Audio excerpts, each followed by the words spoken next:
welcome to another episode of Love's a Pitch, a podcast where people from the LGBTQ plus community put themselves out there in hopes that they will find a connection, whether it be a friend, a lover, a lust partner, a partner in crime, who knows, but it is up to you, the audience, to help make these connections, whether it's you or somebody you know. I mean, if you're listening, you don't have to be looking for someone. You could just be a voyeur. You could just be curious about people in our community and what they're looking for.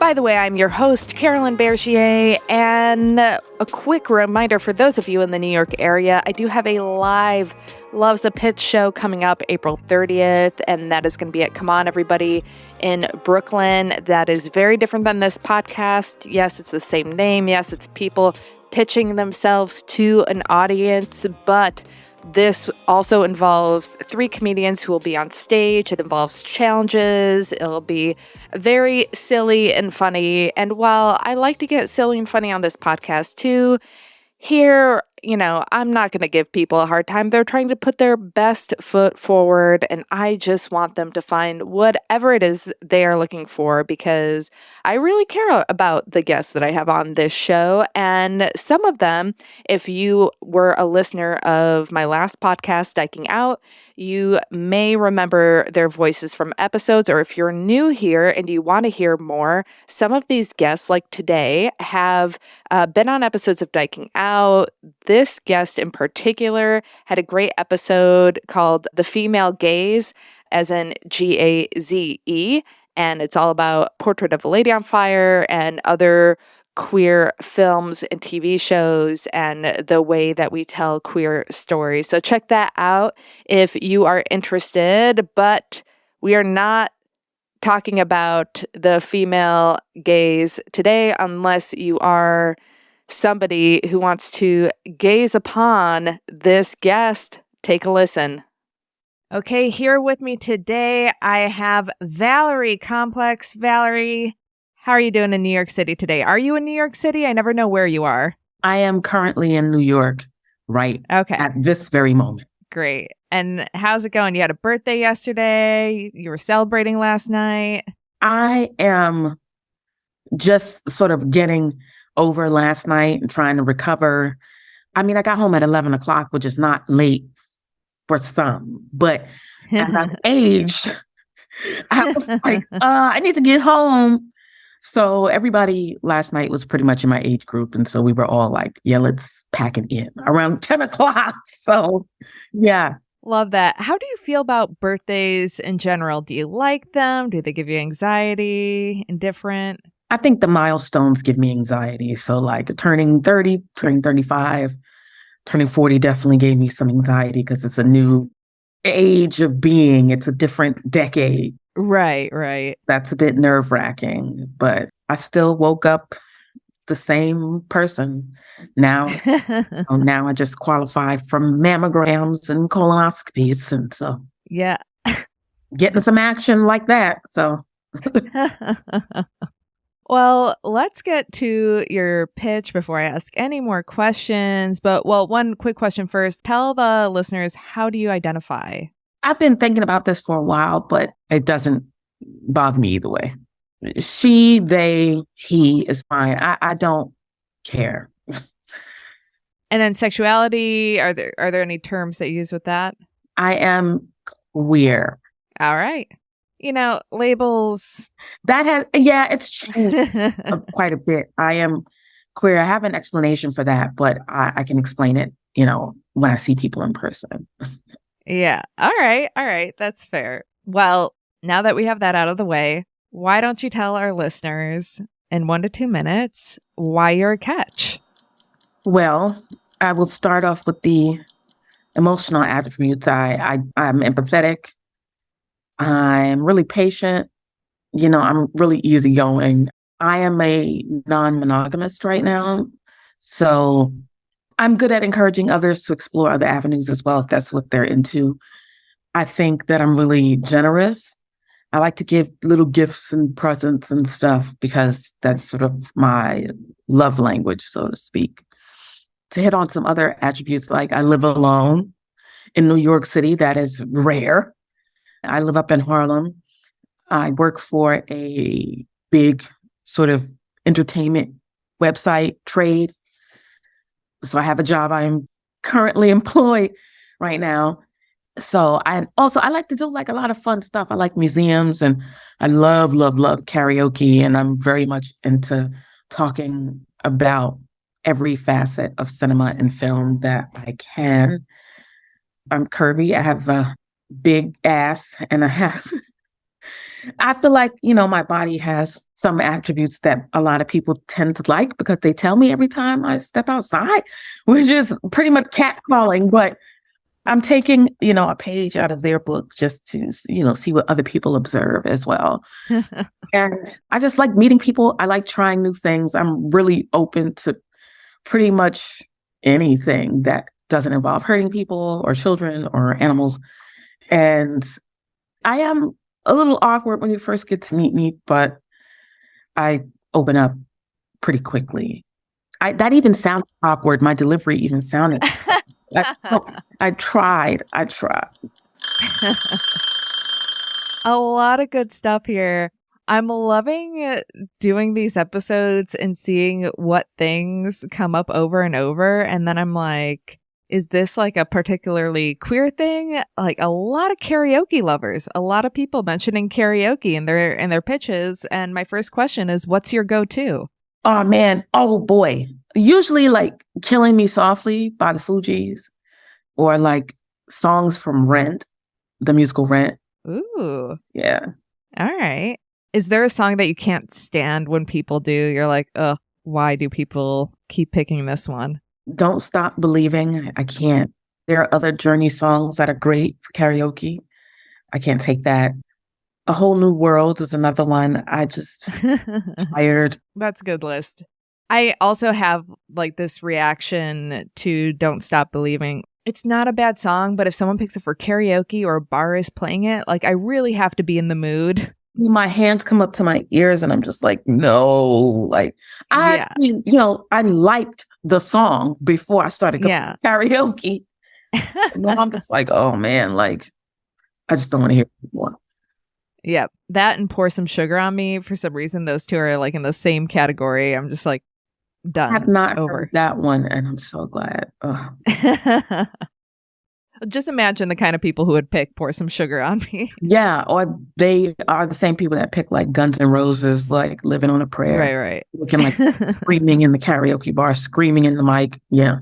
Yeah. I dare I say, and I hope I'm not offending any listeners out there, it's people who peaked in high school. Okay. Not that there's anything wrong with that, I was gonna say everybody has several peaks. I've had several peaks too. So, you peak when you're ready, but the karaoke bar people turn it into their own concert, which is the point, which is fun, but screaming into the mic, wow! Like they're screaming. I'm like, okay, no problem. So I asked you if you were in New York, it's because you travel a lot. Is most of your travel for work? Are you traveling for pleasure? Well, that's another thing. I really love to travel. Like I've been to a lot of different countries. The last country I went to was Morocco. I was in Scotland for 3 months, stayed there for a while. I really love to travel, but now traveling is based on work.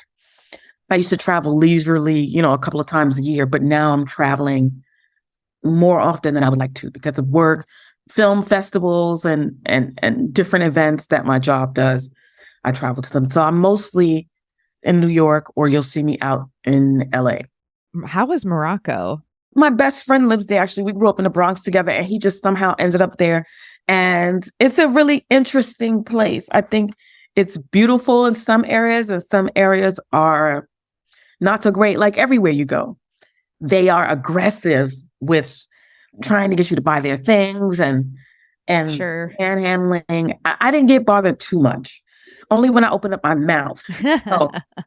But I think Morocco is a great place to learn. I would go to Casablanca and some other places. Nice. It's definitely on my list.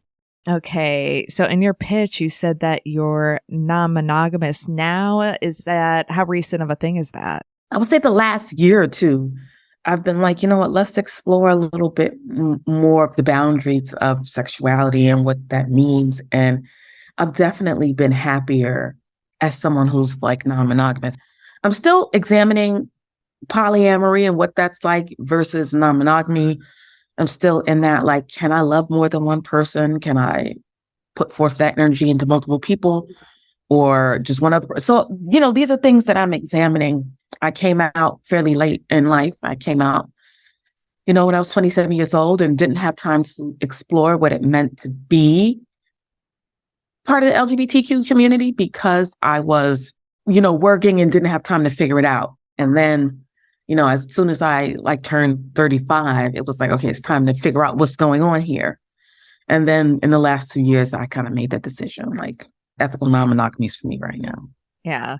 This all sounds like very relatable. Just like it's been a little over, I guess, a year and a half that I've been non-monogamous, but then my wife and I are always talking about like non-monogamy versus polyamory, because when you get into it, I mean, me personally, I feel like polyamory just seems like a lot of time, like a lot of time, a lot of energy to put in. It's like, do I want to put that much energy into romantic relationships, especially those outside of my marriage? And like where we've kind of landed now is when we're dating solo, we're non-monogamous. It's a lot more casual. But then if my wife and I are seeing someone together, that's where it feels like it can be a lot more emotionally driven.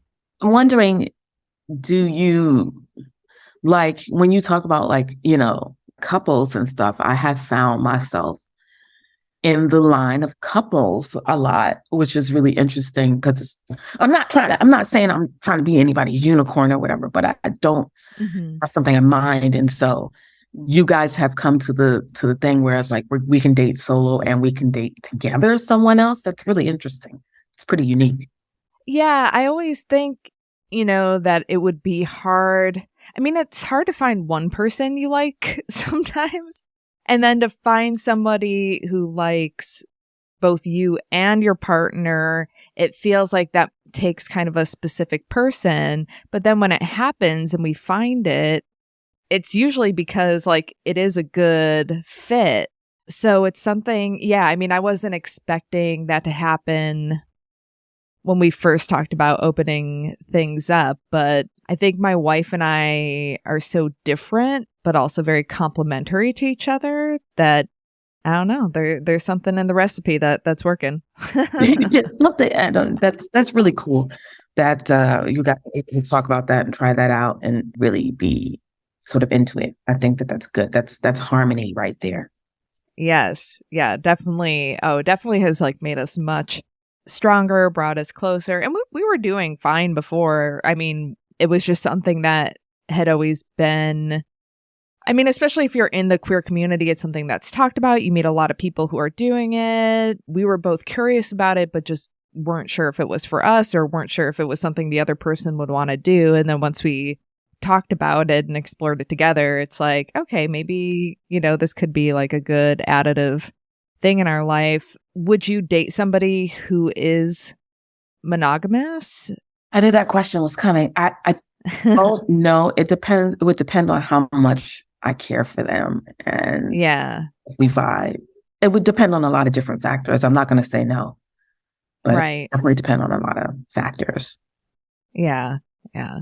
I know people too who start off a relationship maybe monogamous, but with the conversation up front that, ideally, eventually it would go to a point where you could both be comfortable being non-monogamous. But yeah, do you ever get any kind of maybe like backlash about it, or people who like on dating apps maybe who are like, I don't want to go near anyone who's non-monogamous? Most of the people I'm seeing on dating apps are non-monogamous. Couple ladies, most married ladies, they're like, we're dating solo. And so I'm not finding any backlash. I'm actually surprised. Like when I try to explain it to like people like my family or whatever, they're just like, I don't understand. Why don't you just say this and that? And I'm like, it's more complicated than that. But I have not received any backlash. Good.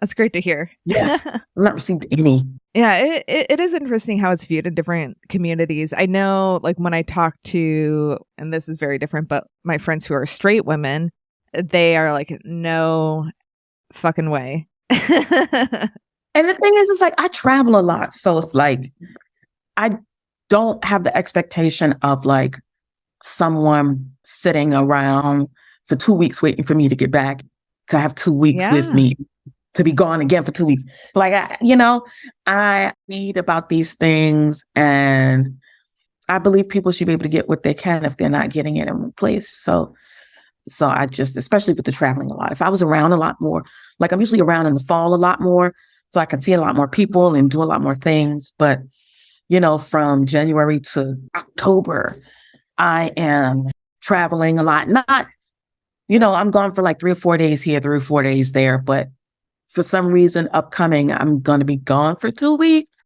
And then I'm going to Paris. I'd love to have somebody to come with me. That'd be great. I don't mind doing those types of things for people, if we're close and they want to travel. That's fun. That's a perk. Right now, I'm very comfortable, not only just in my skin, but in my stability and, my finances. And I'm in therapy, which has been really great. We love to hear it. Yeah.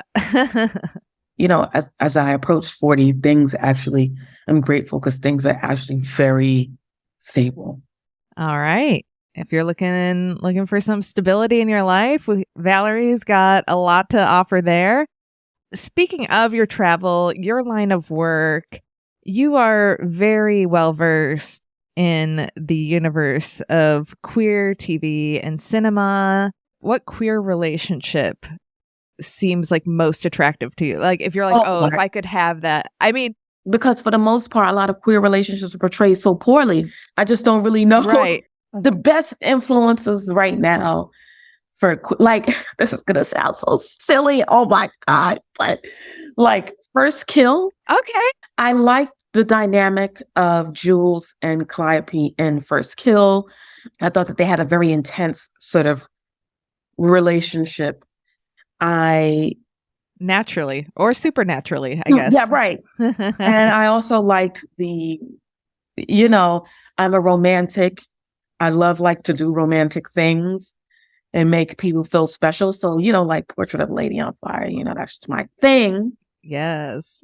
I was trying to think about the other movies that came out, but they suck. So like if I had something like either one or both of those two, I think that would be like a very fun relationship. But also somebody who doesn't mind alone time and someone who's like, hey, my social battery is low. I need to take some time for myself. And just being like that, that's also, I think, really great and something that's really good to remember, that self-care is taking care of yourself and knowing when, to take a break.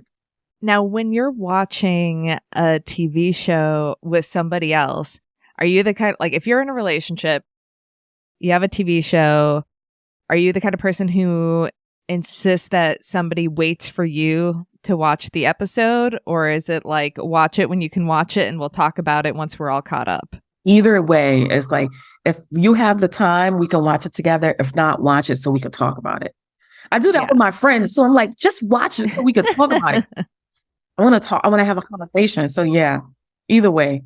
And I'm very diplomatic in that way, where I'm just like, do what you have to do to get it done. What would be a love story that you would love to see on screen? A queer love story. The type of queer sort of stories I'd like to see is I'd like to see people exploring different things. Like my friend Robert Jones Jr. wrote a book called The Prophets, which is about two enslaved queer men during the time of slavery. Now, I know that's a really awkward thing, two awkward things to put together, but I do think it's important and something that's unique to explore, because we see all of these slavery films about tragedy and stuff like that. But what else is under the surface? What else is working? His book is really about like the inner workings of a different story. There's a story under the story. And so I think that would be something interesting to explore. I think we need to see more women of color exploring relationships with women of color. Mm-hmm. Well, it's no shade to like, the couples that they have on a lot of TV right now, but I think it's important to start showing that we have other interests, that we live in other time periods, and that we're just not all out here falling in love with white folks. Like, I think that it's just, we just need to explore different avenues. They should be modern. They should be focused, not like just a part of an overarching narrative for the white protagonist, like their own stories, being in the spotlight, stuff like that. Agree with all of that. I had a question, but I'll wait for you to ask my next question before I ask mine. No, wait, what's your question? This is, oh my God, I'm so embarrassed, but I'm going to do it anyway. Look, life is short. So I didn't know that you and your wife had become non-monogamous. So do you want to go out sometime? Oh, possibly. Wow. Like, yeah, I don't care if it's just you or you and your wife. We can all go out. Look, I do not care. But I figure, why not? I think you're cute. And, Valerie. I was not expecting that. I am blushing. I am blushing. But, I think you guys, I remember hanging out with you guys at the Dyke March, and it was a lot of fun. I figured I'd ask. I mean, I'm open to all people, but I wanted to shoot my shot on the show. So why not? Listeners, I love this. I feel like this is a pitch in itself. Look at that. Shooting your shot. I'm all for it. And yes, like let's talk after this. Okay. Okay. No problem. But I love that. I didn't mean to throw you off, but figured I'd ask. Why not? Oh, what? This is an exciting. Now we're getting somewhere. Well, then tell me, okay, like let's say we go out on a date. What would we do? Take me on this date. Walk me through it. Let me see. Cause from your personality, like how you dress and everything like that, I assume that you want to do something fun, also something combined with like getting to know someone.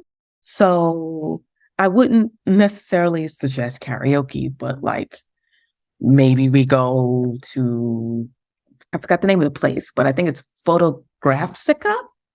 They have like a hip hop exhibit there, where it's just like pictures that they've taken all over New York of like different hip hop figures and different hip hop things. And that'd be a place where we can like walk around and like talk and get visuals, and I can get to know you and you can get to know me, especially my experience growing up in New York in the hip hop scene. I think that'd be a really good way to relate. And then go to dinner at a place of your choice, unless if I pick, I usually ask, what are your dietary restrictions? Do you eat meat or whatever? And then choose from there. Unless you come up with a place, then I'm totally down to going where you're comfortable. Do you have a go-to? I usually go to Mark's off Madison, which I really like, or I'll go to like Koreatown and go to like one of those cozy hot pot places that I really like. There's a place in the East Village that I like. I don't know the name of it. I just know where it is. That serves really good ramen too. All right. Yeah, that all sounds good. I was going to say Koreatown for karaoke. Love to get dinner and then you have to go on a weeknight to get space in one of the karaoke spots. I feel like last time I tried going, we had to walk into like 6 different places to see if they had rooms. Do you like room or do you like the bar karaoke where you're like putting on a show for strangers? It doesn't matter, but I prefer room, so I can get as many of my songs in as possible. But like going to karaoke, we can go there. I can sing a song or two for you because I can sing a little bit. So I'll sing a song of your choice and try to do something fun, romantic. She takes requests. I love this. Something fun, romantic. I enjoy going out and seeing people have fun and, being comfortable in my company. And that's very important. Well, another question I was going to ask that was on my list, but I might know the answer now. Do you usually make the first move? It depends. Again, it depends on the vibe. Where if we're chatting and things are going well, then I'll be inclined to make the first move. If the person is a little bit more withdrawn, it all depends on the vibe. You have to really catch the vibe and know the vibe. But sometimes I'll reserve making moves for the second date because I want to really get to know someone first and then sort of process how things went and then address it in the next date. If there's a second date, of course. And so it depends. I'm sorry. Most of my answers, it depends. I'm one of those people that's like, not everything is black and white.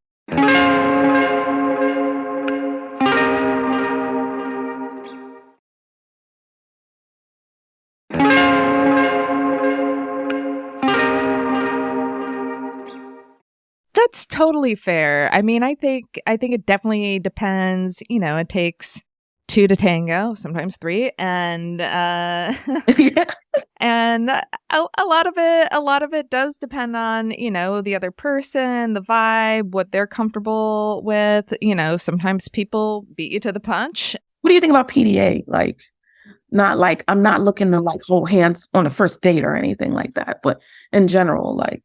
PDA, this is an interesting one to ask about because I'm usually fine with it, but I will say my wife has pushed the envelope with me on my comfort with it. So I had to make a rule with her of no kissing in front of people who are doing their jobs because she'll, you know, we'll like be in front of the line at Starbucks and she'll want to kiss me. And I'm like, someone's here just going about their day. They're just trying to make a living. They don't need to see this. People like, get a room. Right. But like, if you're to walk into like Stonewall or Cubbyhole and my wife and I are hanging out there, there's a good chance you're going to see us making out. Like we're... You know, so it kind of depends, like, if it's a space that I feel safe in, like, why not? Like, I love, you know, holding hands and, like, I consider myself an affectionate person. I know that with other people, I'm always trying to be cognizant of it. Like, you know, my wife and I, we were kind of seeing someone, and I remember we were walking to grab dinner, and I was holding hands with my wife, but I'm like, well, it's weird if the three of us are walking down the street. Holding hands, like hands across America coming down the street in the West Village. Here we go. Yeah. Right. I also don't think you should be walking, you know, three people across unless nobody's on the sidewalk. That just as a New Yorker. Like... Yeah. Like the streets are too narrow for all that. But stuff like that would not bother me at all. Like, I think if you have an understanding of the vibe and what's going on, like, I don't know, but I'm just sort of easygoing that way. Not necessarily like I'm laissez-faire, but I'm just like, you know, I'm all sort of good. As long as the people in my company are happy, then that I think is like the most important thing. I mean, me being happy too is important, but it makes me happy to see others happy and all that stuff. Do you relate to your Pisces? Not always. I think I don't care for Pisces men.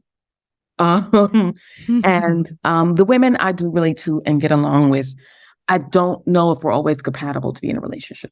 I just ended a sort of relationship with another Pisces person, and it got off the rails at the last minute. And I was like, girl, we can't continue to do this. So we're still friends, but I had to break it off.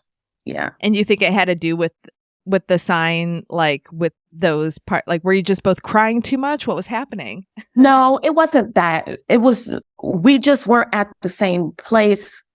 We weren't looking for the same things. And she sort of brought up some topics that I had asked her about at the very beginning of our relationship.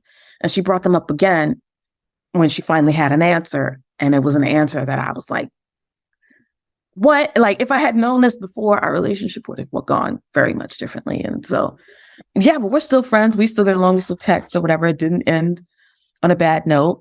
Nobody, I mean, she was crying all the time, but I didn't mind that at all. I was there for her to console her. And, but it wasn't just like our signs or whatever. It was other factors that just made it not work. But I noticed that that dynamic was probably just not great. Yeah. What are some of your pet peeves in dating? Like, are there things to you that are just like deal breakers? Oh, man. Like I observe how people treat people. And if you are treating other people like garbage, then you probably won't hear from me again.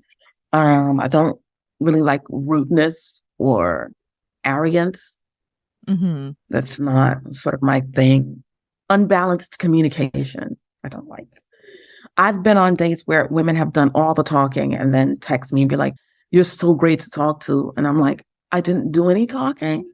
So I don't mind listening because by nature I'm a listener, but I don't know. There's something about just telling all your business right up front. I don't know. It sets off alarms, and so that's a bit of a pet peeve. But also like small stuff like burping and not covering your mouth, coughing and not covering your mouth, yawning and not covering your mouth, sneezing and not putting your hand over your face. Just be safe and wear a mask around Valerie. I don't, I'm just thinking about just like normal etiquette things or whatever. And yeah, that's true. You take that stuff for granted and then it happens and you're like, whoa, whoa, whoa. Yeah. And like, sometimes everybody has their times where they don't, they may do it or whatever. But when I do it, I like profusely apologize. I'm like, I'm so sorry I didn't. Because sometimes the moment gets you and you don't have time to address the situation. But yeah, those are some of the things that I can think of off the top of my head. To be honest, I haven't been like the last 2 years, I've been dating a lot more. And it seems like as soon as the profile, because my profile's turned 40 earlier this year for some reason, but before my birthday even came, but for some reason, when it said 40, I got an influx of like people matching with me on dating apps. I was like, what is going on? Like, yeah, it was really, really interesting. It was like, I don't know if they think it's like Cougar Town over here or what, but I found that to be very, really, really sort of interesting. Well, speaking of Cougar Town, do you have a lower limit on like how young of a person you're willing to date? Yeah, I think that under 30 is pushing it, but I said that I would date someone that was like 26 and up. Yeah. Maybe 27. Because, you're still cooking at that time. I know you're like a young adult and everything, but you're still cooking. Right. I'm like, 27 and up. In terms of the apps, do you have a favorite? Well, right now, Feld seems to be, or is it Feld or Field? Whatever. Field. Yes. Field and Bumble are pretty good. Her is fine. But Feld is where all the non-monogamous folks are. People who want connection, they want sex, things that I think is cool to like look for right now. Yeah, so that's probably my favorite. I took a hiatus from the apps though, because I can't right now. And that's why you're on this. That's why I'm on.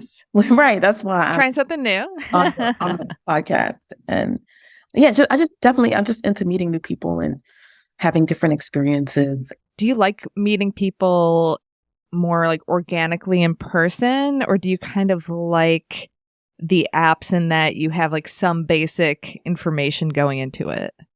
I really prefer in person because I get to see and I'm observing the vibe and I can determine whether or not I want to continue.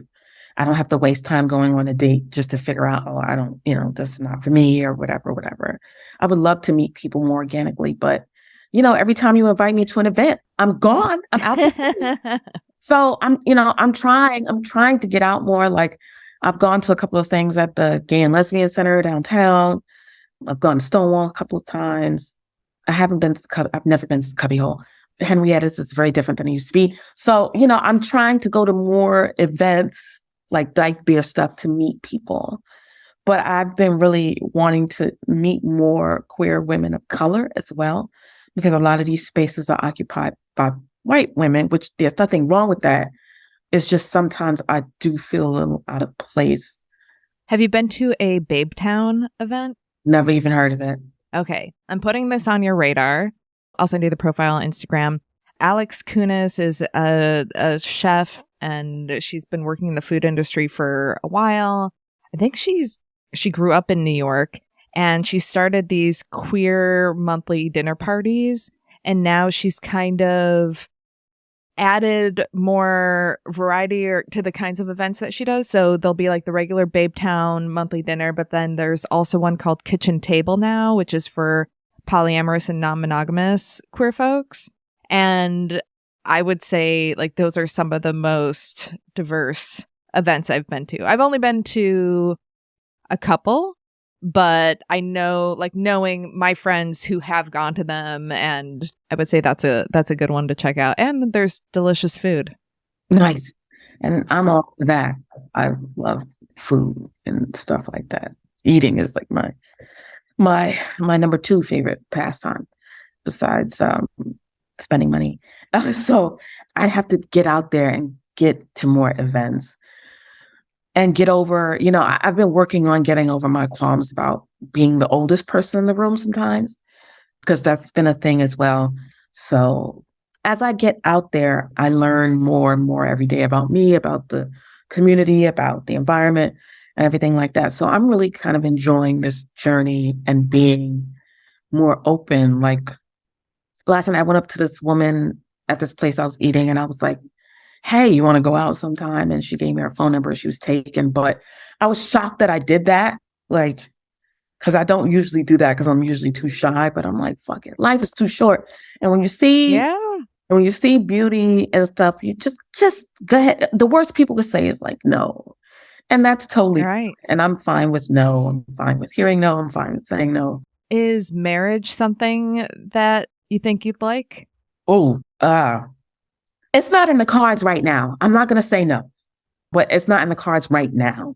I mean, it's so if there's no one in front, like, it's a hard question to answer, but just in terms of like listeners, I know there are some people who like that's a very important thing to them, that they want to get married. They are looking for a wife, and other people are like, I don't know, if I'm with somebody and we're really into each other and they really want it, then maybe. I think it depends on a bunch of factors, but I'm not off to the idea. Yeah. There would just have to be certain things in place for that to happen. Kids? Asking the big questions here. I'm not opposed to that either. Just depends on factors. I can't have children, so that would have to be up to my partner.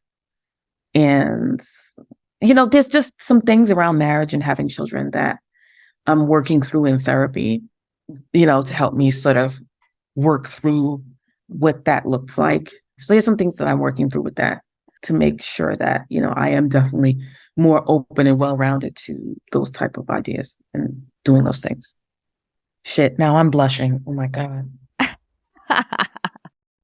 No need. Are there any patterns of behavior that you find yourself repeating in relationships with people? I mean, speaking of therapy, I don't know if your therapist is like this, but I know therapy for me, so much of it is my therapist just pointing out the patterns that were like, I wasn't connecting the dots, and they're like, oh, that's interesting. This reminds me of these 4 other times you've brought this up. I did notice a pattern before that I have broken 2 patterns recently, which I'm so proud of myself for doing.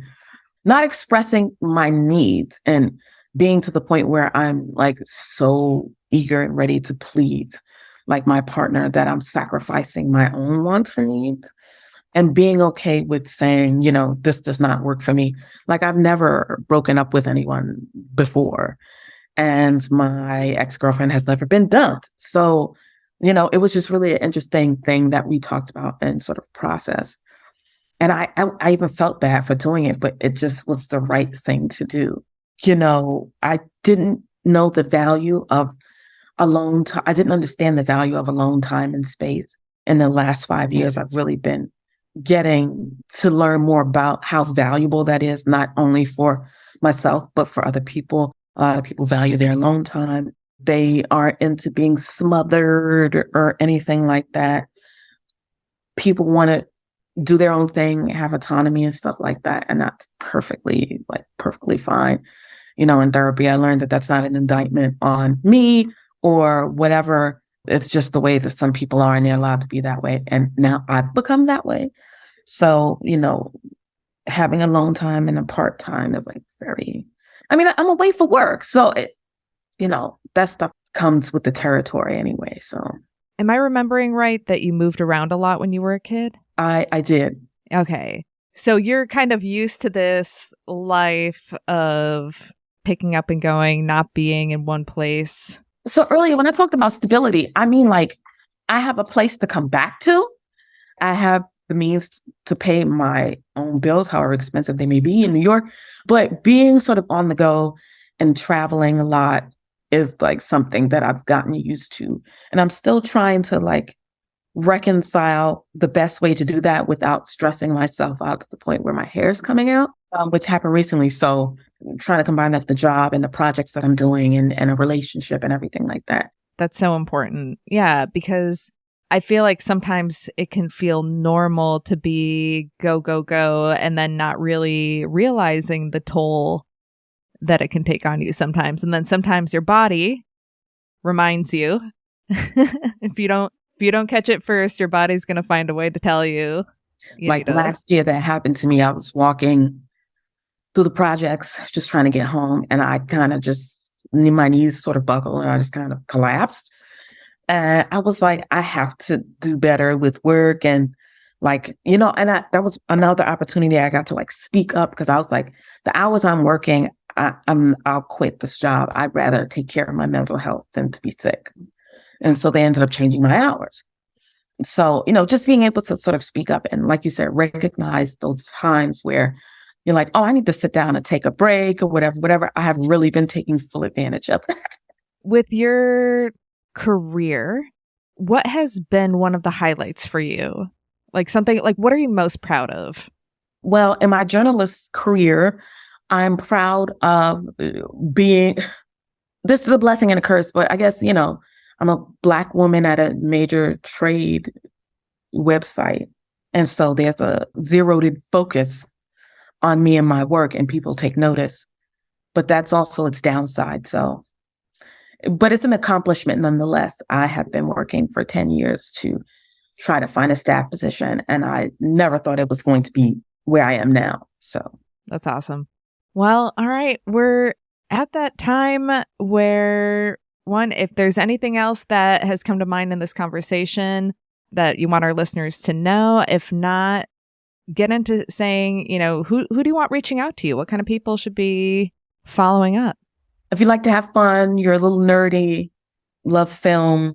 I don't have a physical type. I'm more like, I see someone, I talk to them, and I'm like, I'm attracted to you, as opposed to being like, looking at looks. Femme butch. Yeah. Yeah. So I really, creative people who really like to talk about different things, because, I could be talking about a movie the next minute, and then the next minute I'm talking about outer space nebulas or something like that.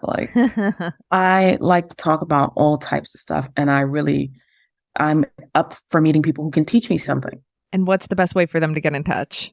Instagram is probably better, at Valerie_Complex 2 on Instagram. I am also on TikTok as Complex Travels. You can always email me at info@valeriecomplex.com. Amazing. Love it. Well, Valerie, this has been a delight. Also, didn't know I was going to get asked out. So I'm thrilled about this. What a fun and surprising episode, at least surprising for me. Wow, did not see that coming.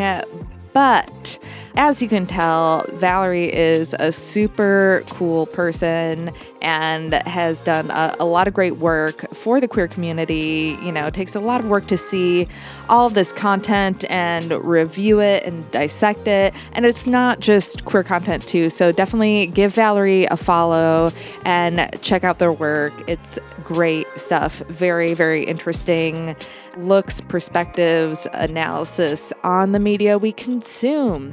Speaking of consuming media, thank you for listening to this podcast. If you like it, please go and rate it 5 stars on Apple Podcasts. That really helps. Leave a review if you're feeling extra generous. There's also a Patreon if you want to support the pod that way, patreon.com/lovesapitch.